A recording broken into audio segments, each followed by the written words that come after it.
안녕하세요. 글을 처음 남겨보는 40대 남자입니다. 최근에 속 시원한 일을 겪으면서 저도 사연 하나 올려봐야지 생각하고 이렇게 글을 적게 되었네요. 살면서 그놈을 떠올리면 처음 몇 년은 이가 갈리고 뼈마디 하나하나가 시려왔어요. 언젠가는 내가 그놈에게 살 떨리는 원수를 갚아줄 날이 있지 않을까 하고 말이죠. 그리고 드디어 1년 전에 그 원수를 갚게 되었습니다. 그 원수 같은 놈을 처음 만난 건 제가 고등학교 2학년 때였습니다. 벌써 20년도 훌쩍 넘은 일이지만 그때 일만큼은 억울하고 서러워서인지 기억이 생생하게 나네요. 저는 부모님이 8살 되던 해 이혼을 하시고 할머니 댁에서 살고 있었습니다. 어릴 때라서 부모님이 왜 이혼을 하셨는지 기억은 잘 못하지만 아버지가 매일 술을 마시고 어머니를 때렸던 것은 기억이 나네요.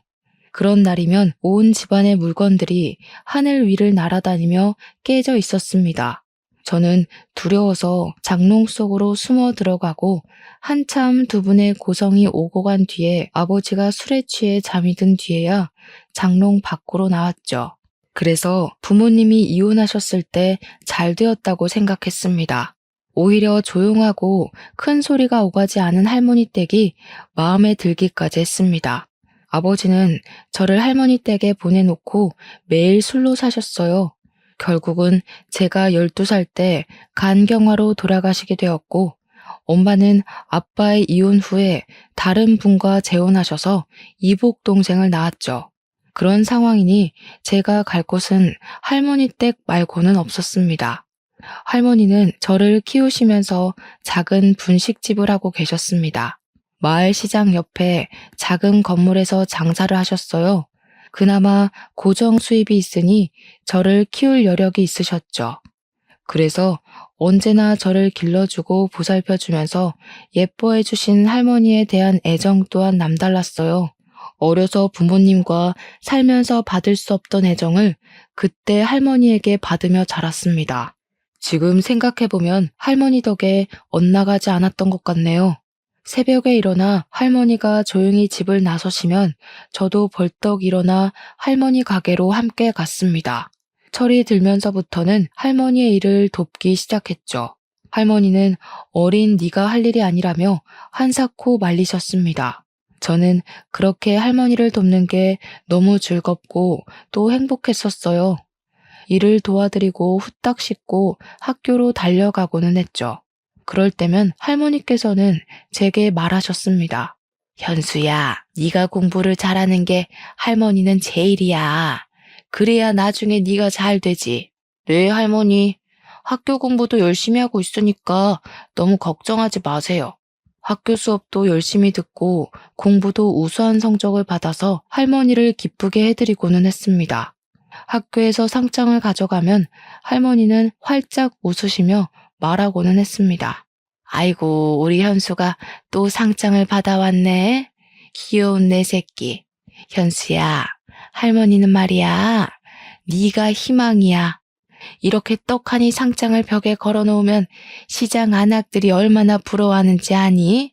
나는 딱 그 맛으로 산다. 너를 키우는 맛으로. 잘 자라줘. 고맙다, 내 새끼. 그렇게 말하며 저를 꼭 껴안아 주셨습니다. 할머니, 저 공부 더 열심히 할게요. 그래서 할머니한테 효도할 거예요. 그래, 장하다 우리 손주. 꼭 성공해서 잘 살 거라.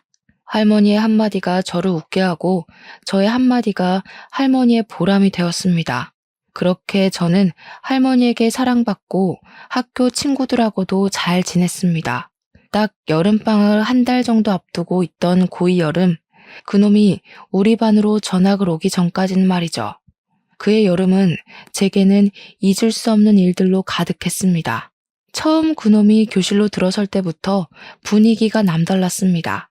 우리는 그 녀석의 반항기가 가득 실린 날카로운 눈빛에 당황하기도 했죠. 당시 텔레비전에서는 일진의 행패와 학교 폭력 문제를 자주 다루었습니다. 교실로 들어오는 그 녀석의 모습이 딱 그런 모습이었어요. 전학을 오면서 첫날부터 교복 바지를 딱 줄여입고 교복 단추는 몇 개나 채우지 않은 채로 들어왔습니다. 교탁 옆에 서서 모두를 하찮게 쳐다보는 눈빛에 저 녀석은 일진이다라는 생각이 번뜩 들 정도였죠. 전학 온 첫날부터 학교에는 그 아이가 사고치고 전학 온 게 아닌지 소문이 무성하게 퍼져나갔습니다. 그 녀석에게 가까이 가려는 사람은 아무도 없었죠. 저희 학교에는 당시에 학교를 주름잡는다는 일진이라는 애들이 없는 몇 안 되는 학교였습니다. 있어봤자 조금 잘 노는 애들이라고 해야 하나? 명랑하고 학급 일에 적극적으로 나서는 정도였지 사회 문제가 되는 그런 친구들은 없었거든요. 그리고 잘 노는 그 아이들에 제가 포함되어 있었죠. 친구들과 잘 놀면서 공부까지 항상 상위권이니까 친구들은 저를 보면서 신기해했습니다. 친한 친구들은 같은 중학교 출신으로 중학교 때부터 친하던 녀석들이라 저희 집 가정 환경도 잘 알고 할머니와도 잘 아는 녀석들이었죠. 학교가 끝나면 친구들과 종종 할머니의 분식집으로 가서 떡볶이도 먹고 공부도 함께 했습니다. 고등학교에 진학하니 야간 자율학습이라는 게 있더군요. 학교에 늦게까지 남아서 공부를 해야 했지만 늦게까지 홀로 장사를 하는 할머니가 걱정이 되었습니다. 학교에 말을 하고 일찍 집으로 돌아가고는 했죠. 딱 그 녀석이 오기 전까지는 그렇게 평범하게 지냈었습니다. 확실히 그 녀석이 전학을 온 뒤 밤 분위기가 낮게 가라앉았지만 친구들과 저는 신경 쓰지 않았습니다. 그 녀석과 함께 놀아주고 사고 쳐주는 친구가 없어서 그랬을까요? 그 녀석은 얌전히 교실 뒷자리에서 고개를 숙이고 잠을 잤습니다. 그리고 야간 자율학습 시간이 되면 집으로 돌아갔어요. 그 녀석이 가끔 하는 행동은 고개를 빼꼼히 들고 교실에서 이야기를 나누는 우리를 지켜보는 정도였었죠. 제 성격상 그런 녀석이 처음에는 안타까워 보였습니다. 전학을 와서 학급에 스며들지 못하고 있으니까요. 몇 번 말을 걸면서 그 녀석과 친해지기로 했습니다. 겉모습은 껄렁껄렁해도 속은 정반대인 사람도 많이 있잖아요. 할머니께서 항상 겉모습만 가지고 판단하지 말라고 가르쳐 주시기도 하셨고요. 저는 살며시 그 녀석에게 다가가서 말을 걸었습니다. 우여가, 나는 김현수라고 해. 벌써 전학 온 지도 며칠 된 것 같은데 이제야 인사를 하네? 잘 지내보자. 그 녀석은 저를 뚫어져라 쳐다보더니 숙이고 있던 몸을 똑바로 세우고서 인사를 하더군요. 그래, 반갑다. 네가 잘 지내보자고 하니까 나도 너랑 잘 지내볼게. 처음에는 어색했지만 그렇게 인사를 나누고 속 깊은 이야기를 나누었더니 생각보다 나쁜 녀석이 아니었습니다. 그리고 전 학교에서 강제 전학을 왔지만 왜 전학을 오게 되었는지는 제게 말을 안 하니 저도 딱히 물어보기가 그렇더군요. 그래서 말하기 어려운 사정이 있나 보다 그렇게까지만 생각을 하고 더 그 녀석에게 물어보지 않았습니다. 나쁜 녀석이 아닌 걸 알았으니 저는 저와 친한 친구들을 소개해주면서 다 같이 친하게 지내보자고 말을 걸었습니다. 그리고 그 녀석과 제 친구들과 함께 뭉쳐 놀게 되었습니다. 친구들은 처음부터 그 녀석을 신뢰하지 않았습니다. 왠지 꺼려진다고 말입니다. 저는 그래도 잘 지내보자 말하며 친구들을 다독였어요. 그렇게 그럭저럭 우리는 사이좋게 지내다가 여름방학을 앞두게 되었습니다. 여름방학이라고 해봤자 잠깐 일주일 정도 쉬다가 학교를 다시 나와야 할 게 무의미했지만 그래도 밤 10시까지 하는 야간 자율학습은 없었습니다. 그런데 그 녀석이 방학 일주일 동안 자신의 집 별장으로 놀러 가자고 하는 겁니다. 저는 어렵다고 거절할 수밖에 없었습니다. 당시에 할머니가 허리가 많이 안 좋았거든요. 수술을 미루고 미루다가 제 방학에 맞추어서 수술 일정을 잡으셨죠. 그래서 방학 동안 제가 할머니의 병간호를 해야 했습니다. 미안하다. 나는 못 갈 것 같아. 할머니 허리 수술이 잡혀 있어서 내가 간병을 해야 할 것 같아. 너희들끼리 재미있게 놀고 와. 제 사정을 모르는 그 녀석은 왜 간병을 네가 해? 라는 의문의 표정을 저에게 짓더군요. 야, 왜 할머니 간병을 네가 하고 그래? 사람 써. 그럼 되지. 부모님께 사람 붙여달라고 해. 저는 그제서야 그 녀석이 제 집안 사정을 아직 모르고 있었다는 사실을 깨달았죠. 아, 나는 부모님이 안 계셔. 어릴 때 아버지가 돌아가시고 할머니랑 둘이 살고 있어서 간병을 붙일 사람이 없어. 돈도 그렇고 내가 하는 게 더 낫지. 다른 사람은 할머니가 불편해하실 수도 있으니까. 저는 아직도 그 녀석이 그때 짓던 그 오묘한 미소가 머리에 잊혀지질 않네요. 뭐랄까, 기분 나쁘게 한쪽 입꼬리만 살짝 들어올리는 그런 미소 있잖아요. 친구들은 제가 별장에 가지 못한다고 하자 친구들도 별장에 가지 않겠다고 하더군요. 아마 그때까지 그 녀석은 제 집이 가난하다는 것을 몰랐을 겁니다. 저 말고 제 친구들은 다들 잘 살았거든요. 한 녀석은 부모님이 건물 상가 임대업을 하셨고, 다른 녀석은 대기업 간부의 아버지와 어머니, 또 다른 친구는 부모님이 한의원을 운영하는 등 집도 잘 살고 놀기도 잘하는 녀석들이라서 저희 집도 당연히 그 정도 수준인 줄 착각했던 겁니다. 친구들은 항상 저를 중심으로 모였기에 그 녀석 눈에는 제가 리더처럼 보였나 봅니다. 자신은 아버지가 사업을 운영하셔서 부자라느니 그런 이야기를 자주 꺼낸 시점이 바로 딱 그 여름방학 사건 뒤부터였습니다. 야, 그거 아냐? 우리 아빠 회사에 부모가 다니는 애들 여기 몇 명이나 있는지 한 3명은 있는 것 같은데 누군지 알려줄까? 그 녀석은 꼭 그런 이야기를 할 때면 그 기분 나쁘게 한쪽 입꼬리를 올리기 시작했습니다. 저는 그 기분 나쁜 미소가 보기 거슬렸지만 굳이 그 녀석에게 말을 하지는 않았습니다. 굳이 그런 걸 알아야 하는 거야? 부모가 뭘 하든 우리랑 상관이 없잖아. 제가 그렇게 말하면 그 녀석은 제가 아무것도 모른다는 듯이 제 어깨를 툭 치면서 말했죠. 야, 너는 그래서 안 된다니까. 부모가 하는 일은 계급이야. 우리 아빠는 사장, 그 녀석 아빠는 우리 아빠 따까리. 그러니까 그 녀석은 내 따까리도 되는 거지. 그 녀석은 그런 말을 정말 쉽게도 내뱉는데 어이가 없었죠. 야, 그런 게 어디 있어. 거기는 엄연히 직장이고 여기는 학교인데 그렇게 연결짓는 건 무리 아니야? 그러니까 네가 그 꼬락서니로 사는 거야. 야, 학교는 졸업하면 끝이잖아. 사회에 나가면 결국 돈이 최고야. 권력이라고. 제 친구들은 그 녀석이 그런 말을 할 때면 그 녀석에게 한 소리씩 하기 시작했습니다. 야, 최우혁, 너는 사람한테 그렇게 말하는 거 아니라고 안 배웠냐? 우혁이 너 현수한테 그런 식으로 말하는 거 기분 나빠. 다시는 그런 식으로 말하지 마. 그리고 다른 애들한테도 그런 식 발언은 듣기 거북하다. 친구들이 정색을 해도 그 녀석은 자신의 집에 돈이 많다는 자랑을 하는 건 도를 넘기 시작했죠. 처음에는 녀석 입장에서 그렇게 보일 수도 있다고 생각했습니다. 저와 너무 다른 환경에서 살았고 주위의 친구들이 그런 녀석밖에 없었으면 잘못된 생각을 바로잡을 기회가 없었을 거니까요. 그리고 그렇게 툭 한마디 하면 그 다음부터는 잠시 잠잠해지고는 했습니다. 그러다가 친구들이 그 녀석과 손절하게 된 일이 생겼습니다. 저는 그날도 친구들과 이야기를 하면서 놀고 있었습니다. 평소와 다름이 없었죠. 급식을 먹고 돌아오는 길에 친구들과 몸장난을 치면서 놀았습니다. 친구와 장난을 치다가 실수로 제 손이 그 녀석의 턱을 치게 된 겁니다.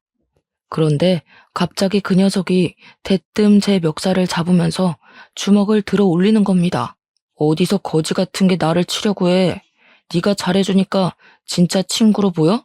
친구들은 그 녀석의 팔을 붙잡고 말렸죠. 이게 진짜 적당히 안 하냐? 내가 전에 현수한테 그런 말 하지 말라고 했지. 와, 진짜 할 말이 있고 못할 말이 있는 거야. 그런 식으로 입으로 내뱉으면 다 말인 줄 알아? 친구들 눈치를 봐서 그런지 그 녀석은 제 멱살을 잡은 손을 놓더라고요. 그런 일이 늘어나고 그 녀석이 그룹에 끼어든 이후로는 저희는 모여서 공부를 하는 것도 줄어들게 되었습니다. 성적이 한꺼번에 떨어지니 친구들은 점점 그 녀석하고 따로 뭉치기 시작을 하더군요. 야, 그냥 예전처럼 우리끼리 모이자. 우혁이가 끼고 나서는 분위기도 너무 험악해지고 애가 현수 무시하는 것도 보기 싫다. 나도 그래. 전에는 같이 모이면 공부도 하고 했는데 우혁이가 끼고 나서는 매일 놀기 시작하니까 성적이 팍 떨어졌어. 부모님께 한 소리 들었다. 그냥 전처럼 모여서 공부하면서 그렇게 지내자. 그래도 어떻게 대놓고 그렇게 무자르듯 자를 수 있겠습니까? 잘못된 것을 알려주면 그 녀석도 달라지지 않을까 했습니다. 야, 그래도 우리가 안 놀아주면 저 녀석 예전처럼 혼자 지내는 건데, 그렇게 되면 우리가 우혁이 따시키는 거랑 뭐가 달라? 친구가 되었으니까 잘 말해보자. 아직 뭐가 잘못된 일인지 몰라서 그럴 수도 있잖아. 제 말에 마음이 안 내켜 하는 것 같았지만 그래도 친구들은 알겠다고 하면서 무마되는 분위기였습니다. 저는 여전히 집안 사정으로 야간 자율학습을 빼먹고 있었으니 제가 집으로 간 뒤 사정은 더욱 모르고 있었습니다. 그 사이에 친구들은 점점 그 녀석과 따로 놀기 시작했나 봅니다. 제가 있을 때는 잘 지내다가도 제가 먼저 집에 가면 말도 안 걸었나 봐요. 그 녀석은 자신이 따돌림을 당한다고 생각하고 약이 바짝 오르기 시작했죠. 그리고 그 화살은 가장 만만한 저에게 돌아왔습니다. 재미있는 이야기를 하다가도 저에게 괜히 시비 거는 말을 하면서 사람을 비꼬는 겁니다. 이번 주말에 시간이 날 것 같은데 오랜만에 뭉쳐서 영화나 보러 갈래? 재미있는 거 개봉했나? 야, 집이 가난해도 영화는 볼 돈은 있냐? 그것도 모아서 밥 사 먹을 돈이라도 만들어야 하는 거 아니야? 에이, 없이 살아도 그 정도는 아니야. 너처럼 넉넉하지 않다는 거지. 문화생활을 즐기지 못할 정도로 가난하지는 않아. 또 부모님 없다며 할머니 혼자서 벌어서 너 먹여 살리는데 영화 안 보고 돈 모아야지. 그래야 효도하지. 저는 그 말에 어이가 없었습니다. 이 녀석은 모든 세상을 비틀어서 보는 것인지 도무지 이해가 되지 않는 겁니다. 우여가 걱정은 고마운데 그런 말이 남한테 상처가 될 수 있다고 생각 안 하냐? 나 지금 네 말 되게 기분 나빠. 다음부터는 조심해 주었으면 좋겠다. 네가 기분 나쁘면 내가 다 들어줘야 하는 거냐? 가난이 죄인 거야, 병신아. 그러니까 누가 부모도 없이 할머니랑 같이 살래? 가난하게 태어난 건 전생에 죄를 지어서 그런 거야. 그러니까 내가 뭐라고 말해도 너는 받아들여야 되는 거야. 넌 뭐가 잘나서 내 위로 기어오르냐? 너 진짜 자꾸 그딴 식으로 말할래? 다른 사람 기분은 생각하지 않고 말하는 거 진짜 안 좋은 습관이야. 그러니까 내가 왜 거지인 네 기분까지 신경 써야 하는 거냐고. 기분 나쁘면 나보다 부자가 되어 보던가. 우와, 진짜 이 새끼 인성 썩었네. 현수야, 미안한데 나는 더 우혁이랑 친구 못하겠다. 뭔가 발전이 보여야 기다려주고 하지.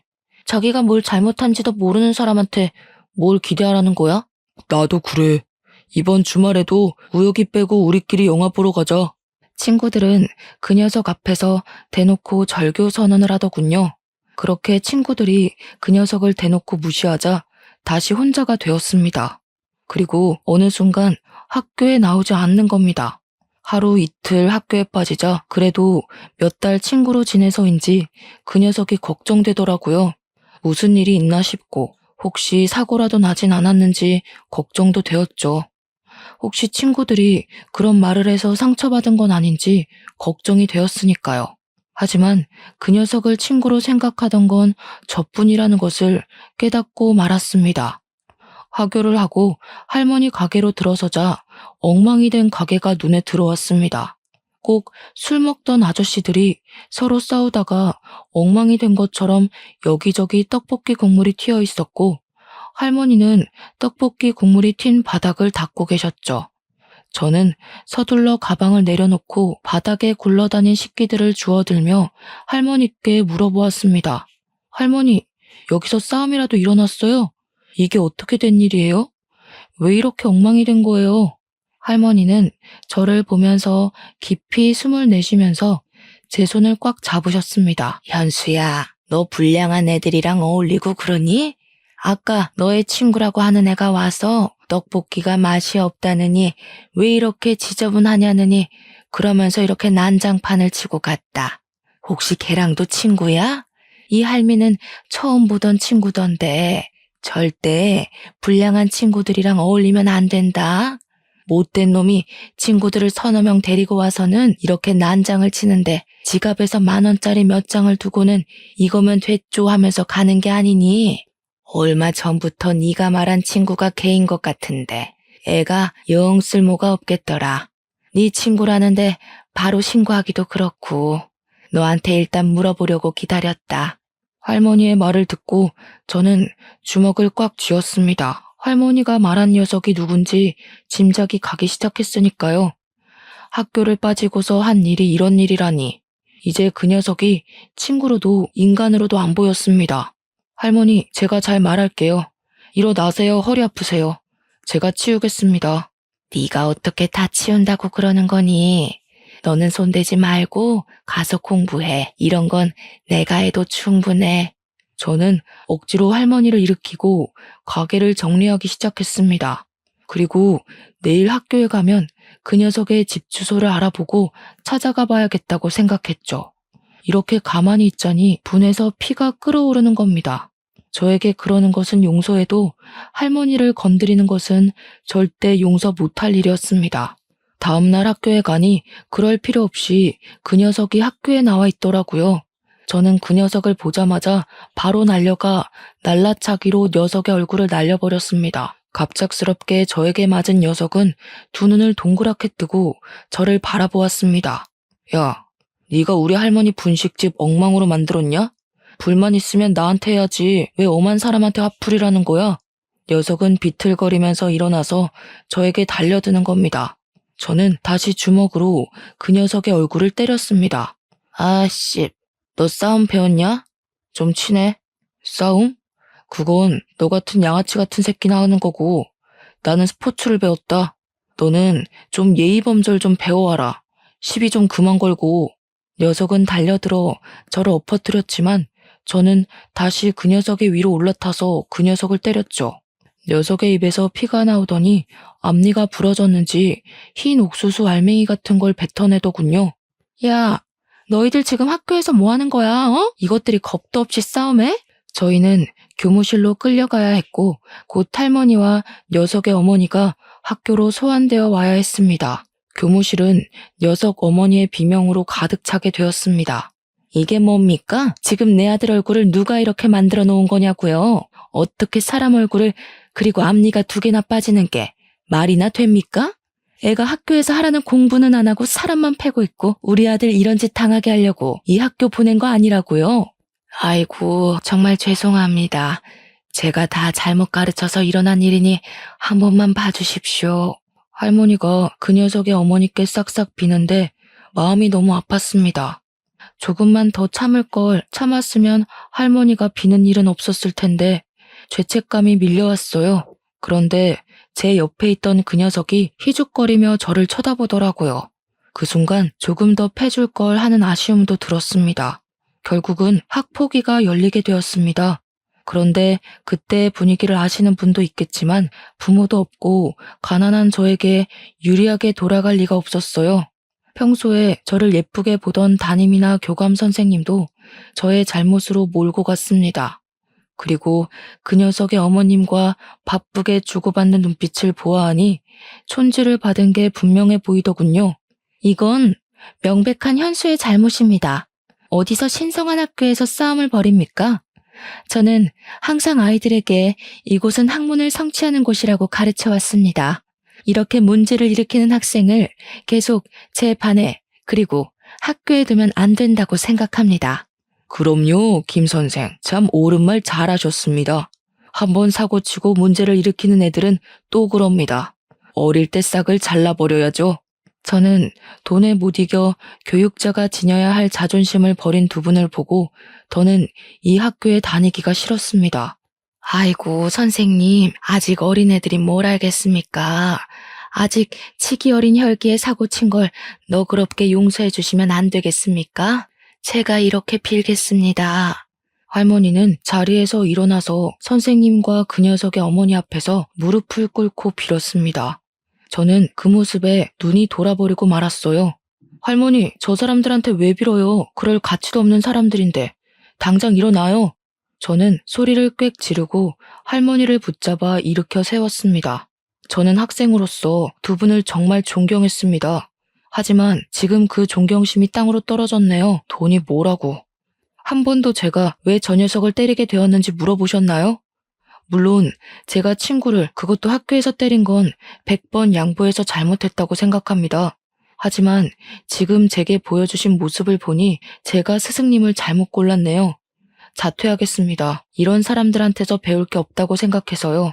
퇴학을 당한 게 아니라 저는 스스로 자퇴한 겁니다. 그렇게 말하고 저는 할머니의 손을 꽉 잡았고 학교를 나왔습니다. 할머니는 집으로 돌아가는 내내 눈물을 흘리셨어요. 가서 빌어라, 현수야. 이렇게 학교를 그만두면 어쩌자는 거니? 네 미래는 생각 안 할 거야? 앞으로 어떻게 하려고 그러는 거야? 할머니는 제가 저렇게 양심 없는 사람들 밑에서 공부를 배울 수 있을 거라고 생각하세요? 걱정 마세요. 검정고시 볼 거예요. 아이고, 그래도 이렇게 가는 건 아니다. 사람은 사람 속에 살아야지. 학생은 학생에게 맞는 곳이 있는 법이야. 저도 사람 속에 살려고 하는 겁니다. 사람다운 사람들 속에서 살고 싶어요. 저는 그날 이후로 할머니의 가게를 도와드리면서 틈틈이 검정고시 시험을 준비하게 되었죠. 그러는 사이에도 그 녀석은 자신의 예전 친구들을 이끌고 가게로 다시 찾아와 할머니를 향해 깽판을 치는 겁니다. 저는 그 녀석의 멱살을 잡았습니다. 야, 여기가 어디라고 네가 찾아와. 눈에 보이는 게 없어? 다른 이도 빠지게 만들어줄까? 해볼래? 왜? 이제 나 때리고 감방에 가려고? 엄마가 그때 경찰에 신고한다는 거 내가 그래도 몇 달의 정을 생각해서 그러지 말라고 한 거야. 알기나 하냐? 야, 담임이랑 교감 봤지? 너 평소에 이뻐하더니 우리 엄마가 몇 푼 찔러주니까 바로 너 버리더라? 현수야, 이게 계급이고 이게 현실이야. 네가 아무리 발버둥 쳐도 못 올라오는 곳에 내가 사는 거라고. 그러네. 어쩐지 구린내가 나는 게 사람이 아닌데 사람 대접해줬었네. 다시는 오지 말고 꺼져. 저는 그 녀석을 밀쳐냈습니다. 그런데 그 녀석이 희죽거리며 웃기 시작하는 겁니다. 야, 시끄럽고 가게나 빼. 이 건물 우리 엄마가 샀어. 네 할머니는 꼭 자리도 안 좋고 목도 안 좋은데 가게를 차리냐? 좀 좋은 데서 장사하면 좋았을 건데 헛돈 쓴 게 아니면 좋겠다. 저는 어이가 없어서 그 녀석을 노려보았습니다. 온전히 저희를 내쫓고 괴롭히고 싶어서 건물을 사다니 인간이 아니었죠. 우리는 그렇게 오랫동안 장사를 하던 낡은 가게에서조차 쫓겨나게 되었습니다. 할머니의 생계가 사라지자 제가 나서서 일해야 했습니다. 고등학교 자퇴와 미성년자라는 이유로 마땅한 일자리를 찾지 못했습니다. 제가 할 수 있는 일은 취업이 쉽도록 검정고시를 하루라도 빨리 따야 하는 것이었죠. 매일 밤 열심히 공부한 저는 검정고시에 합격하게 되었습니다. 시험 합격 통지서를 보고 할머니는 그제야 완전히 안심하시더군요. 검정고시에 합격하니 겨우 공장에 취직할 수 있었습니다. 그렇게 1, 2년은 직장에 들어가 일단 돈을 벌자 싶었어요. 그때 할머니가 저에게 서류를 보여주면서 말씀을 하셨습니다. 저기 알아보니까 구청의 허가를 받고 노점상을 할 수 있다는구나. 가게 보증금 받아놓은 거 있으니 이걸로 노점상을 해볼까 한다. 하지만 노점상은 춥고 힘들 거예요. 할머니 아직도 허리가 시리다면서요. 오래 서서 일해야 하는데 가게에서 일하는 거랑 차원이 다르다고요. 그래도 평생 해오던 일을 안 하자니 너무 힘이 든다. 조금이라도 움직여야 늙지도 않고 너 대학 등록금이라도 벌지. 그 시험 보면 너 대학 갈 수 있다고 하지 않았어? 저는 대학은 애초에 포기하고 있었는데 할머니는 저를 대학까지 보낼 생각을 하고 계셨습니다. 저 대학 안 갈 거예요. 지금이 좋아요. 지금처럼 일하면서 돈 벌 거예요. 그게 무슨 소리야? 대학을 왜 안 가? 그럼 지금처럼 살겠다는 거냐? 너처럼 똑똑한 애가 대학을 안 가면 누가 간다니? 대학 간다고 꼭 다 성공하는 것도 아니고 저도 하고 싶은 게 있어서 그래요. 너무 걱정하지 마세요.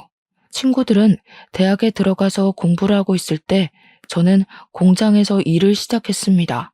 그런데 일을 하면서도 할머니가 걱정되는 겁니다. 겨울에는 춥고 여름에는 더울 텐데 하는 생각 말이죠. 아직도 허리 건강도 나쁜데 노점상은 일반 가게보다 몇 배는 더 힘들잖아요. 상하수도가 없는 노점상은 물을 사용하려면 멀리 나가서 길러와야 했기에 허리가 안 좋으신 할머니가 걱정이 되었습니다. 회사를 그만두고 할머니를 도와 장사를 하고 싶다고 말했어요. 할머니는 제가 장사를 하겠다니까 또 노발대발하셨습니다. 회사를 그만두었다니 그게 무슨 말이야? 왜? 거기서 너한테 뭐라고 하더냐? 학교 그만두었다고? 그래서 그러는 거야? 할머니는 또 제 걱정부터 하셨죠.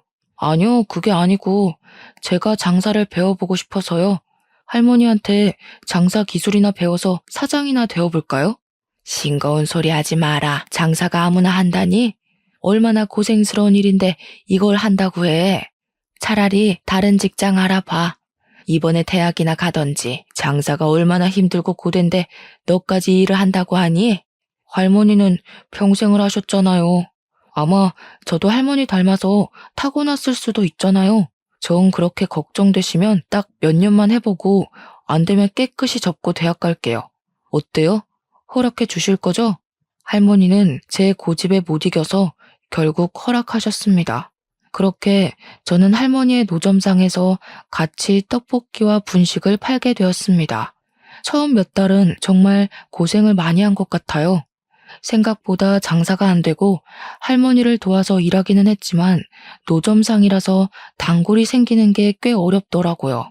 그리고 굳은 날에는 아예 장사를 못할 때도 있으니 가게를 가지고 장사를 하는 것과 노점상은 정말 하늘과 땅만큼의 차이가 나는 것 같았죠. 그렇게 몇 달을 고생하니 저희에게도 꾸준히 찾아오는 단골이 늘기는 했습니다. 할머니가 떡볶이를 오래 만들기도 하셨지만 재료를 허투루 쓰시지 않으셨거든요. 그때만 해도 할머니는 고추장을 직접 만들어 쓰셨어요. 장맛이 바뀌면 맛도 바뀐다고 항상 고추장을 만드시면서 장사를 하셨죠. 그래서 저희만의 고유의 맛이 있었습니다. 그 맛을 잊지 못하고 찾아오는 손님이나 그리고 예전 가게를 할 때 손님들도 노점상으로 찾아오셨습니다. 점점 단골 손님이 많아지니 몇 년 만에 가게를 오픈할 정도로 여유가 생겼어요. 번듯한 가게를 오픈하고 보니 마음도 뿌듯하고 할머니 또한 저에게 공부하라는 말은 하지 않으셨죠. 그렇게 가게 오픈하고 몇 년을 바쁘게 장사를 할 때였습니다. 깔끔하게 정장을 갖춰 입은 분이 가게 안으로 들어오더니 떡볶이를 시키시는 겁니다. 저렇게 정장 입은 분들도 떡볶이를 좋아하시는구나 하고 반쯤은 신기하게 쳐다보았죠. 그분은 떡볶이를 다 드시고 저에게 다가오셨습니다. 사장님, 소문대로 떡볶이가 너무 맛있네요. 특별한 비법이라도 있으시나요? 특별한 비법이요? 비밀이라고 하면 고추장을 저희가 직접 담근다는 걸까요? 그것 말고는 특별한 레시피는 없습니다. 역시 그래서 이렇게 깊은 맛이 나는군요.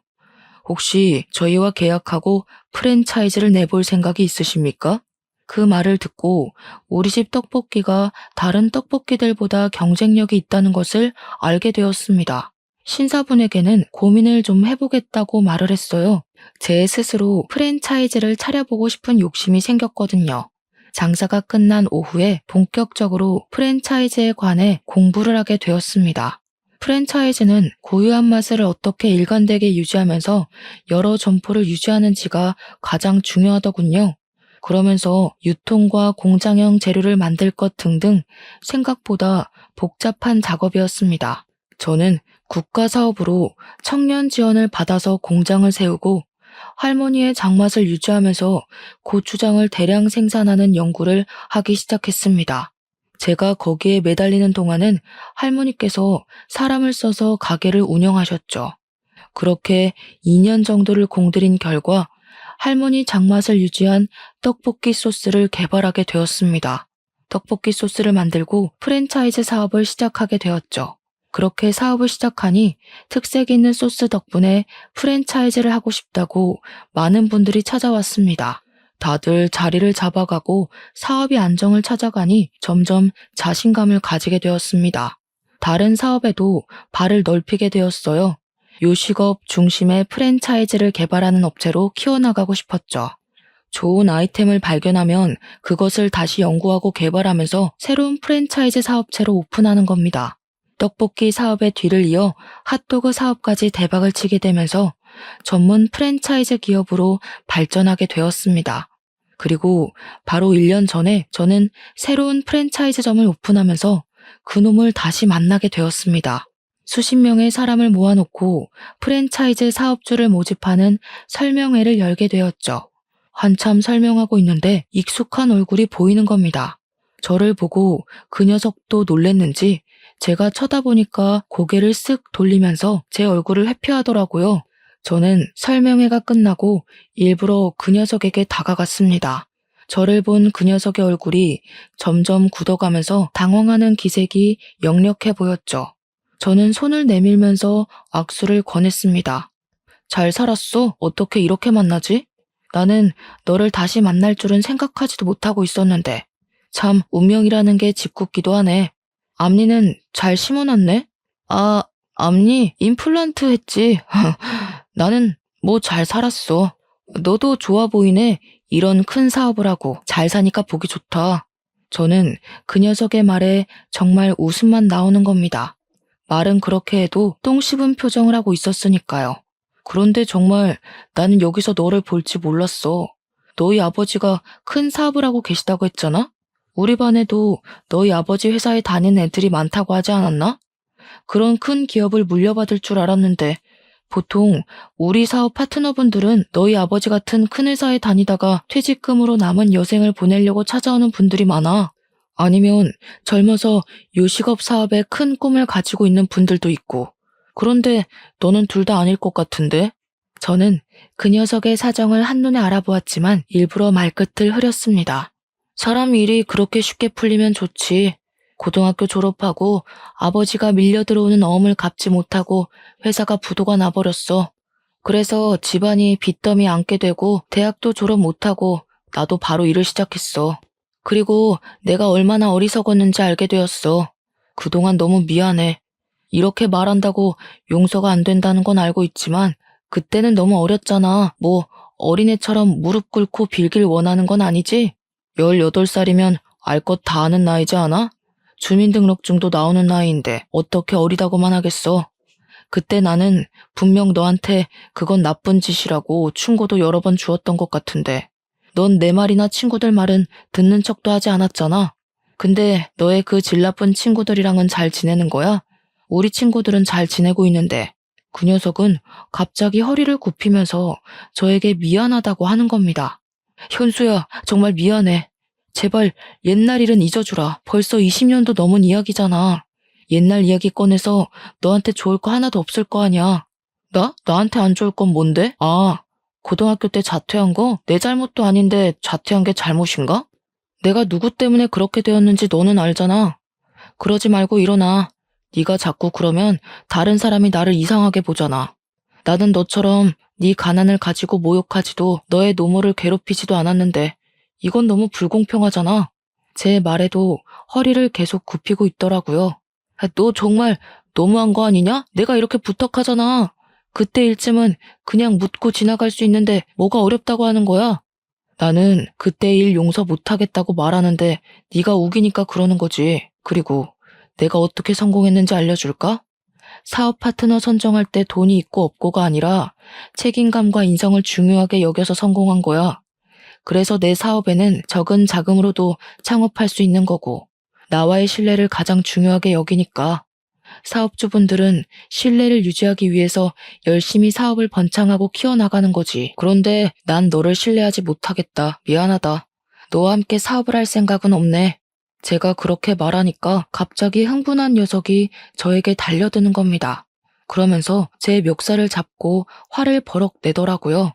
원래는 아무것도 가진 게 없던 놈이 양복 입고 몇 번 운 좋게 성공하니까 눈에 보이는 게 없지? 응.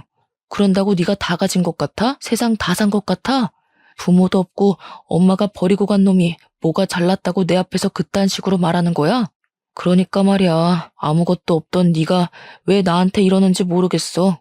넌 네 손에 쥔 것들이 다 네 것이라고 착각했나 보네. 넌 처음부터 아무것도 한 게 없는데 말이야. 다 너희 아버지가 이룬 거 아니야? 그런데 왜 이렇게 당당하게 구는 거야? 결국 하나도 없이 다 이뤘잖아. 그래서 고소하냐? 내가 네 앞에서 빌빌 키니까 아주 기분이 좋아? 미안한데 나를 너와 같은 취급은 하지 말아주었으면 좋겠다. 기분이 좋은 게 아니라 반가운 거지. 네가 망하고 내게 와서. 오늘은 예정을 생각해서 그냥 넘어가 줄게. 보안팀, 여기 내 친구분 좀 밖으로 모셔다 드려. 녀석은 나가면서까지 화를 버럭내며 보안팀에 화풀이를 하고는 자기 발로 나가버렸습니다. 그 뒤로 아는 사업체 사장들과 이야기를 나누게 되었습니다. 이미 저와 악연이 입을 타고 이곳저곳 흘러들어갔는지 여러 곳을 기웃대었지만 그 녀석의 인성을 아는 타 프랜차이즈 업체들은 다 거절을 했다고 하네요. 자업자득이었겠죠. 그리고 들리는 말에는 홀로 가게를 오픈하게 되었지만 사업 기술도 장사 머리도 없었던 녀석은 1년도 안 되어 폐업을 신청했다고 합니다. 이 세상은 공짜라는 게 없는 세상인데 말이죠. 그 녀석의 아버지 사업이 망하지 않고 예정대로 사업을 물려받았다고 해도 그 사업이 예전처럼 잘 되었을까요? 저는 아니라고 생각합니다. 결국 이 세계도 피비린내 나는 전쟁터이고 언제나 새로운 걸 받아들이고 노력하지 않으면 도태되어 버리는 곳이니까요. 사람의 인생이라는 게 살면 살수록 모를 일인 것 같아요. 바쁘게 사느라 그 녀석의 존재조차도 거의 잊고 지냈는데 우연한 계기로 복수까지 하게 될지 꿈에도 몰랐으니까요. 그 녀석의 실패는 아버지의 능력이 자신의 능력인 듯 달고 있는 날개가 쉽게 녹아내리는 밀랍이라는 것이겠죠. 밀랍 날개를 달고 신인 것처럼 하늘 높이 날아오르려고 했던 이카로스는 결국 밀랍 날개로 나락으로 떨어졌으니까요. 저는 지금의 그 녀석을 보면 딱 이카로스의 날개가 떠오릅니다. 스스로 날개를 더 단단하고 훌륭한 것으로 만들려고 노력하고 달았다면 그 녀석이 지금처럼 바닥까지 떨어져 내리지 않았을 거라고 생각을 하거든요. 충분히 단단한 날개로 만들 수 있는 남보다 더 좋은 환경이 있었으니까요. 저의 사연은 여기까지입니다. 제가 사연을 쓴 것은 그 녀석보다 제가 잘났다고 쓴 글은 아니었습니다. 저도 그와 똑같은 인간이었고 미숙한 건 매한가지라고 생각을 하니까요. 하지만 자신의 능력을 스스로 들여다보지 않고 상대방을 깔보고 무시하면 안 된다고 생각을 하며 살아왔습니다. 그리고 저는 나의 그 생각이 옳다는 것을 다시금 깨닫게 되었습니다. 누군가 저 자신을 무시하고 깔아뭉개도 본인 스스로의 능력을 믿고 일어선다면 누구에게도 지지 않을 거라고 생각합니다. 다시 더 단단하고 멀리 날 수 있는 날개를 달아서 하늘 높이 날아오를 테니까요.